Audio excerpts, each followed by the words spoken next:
He twitched the safety catch on the flamethrower. Beatty glanced instantly at Montag's fingers, and his eyes widened the faintest bit.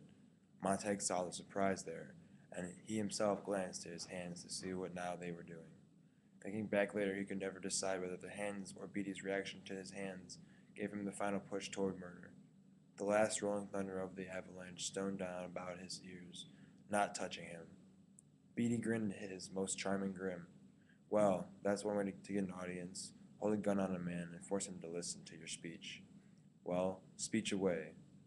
What'll it be this time? Why don't you belch Shakespeare at me, you fumbling snob? There is no terror, Cassius, in your threats, for I am armed, so strong in honesty that they pass by me as an idle wind, which I respect not. How's that? Go ahead now, you second-hand literature. Pull the trigger. He took one step toward Montag. Montag only said, "We never burned right." "Hand it over, guy," said Beatty with a fixed smile.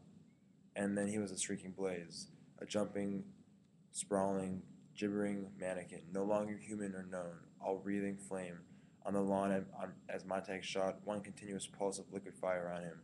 There was a hiss like a great mouthful of spittle banging a red-hot stove, a bubbling and frothing as if salt had been poured over a monstrous black snail to cause a terrible liquefaction, and a boiling over of yellow foam.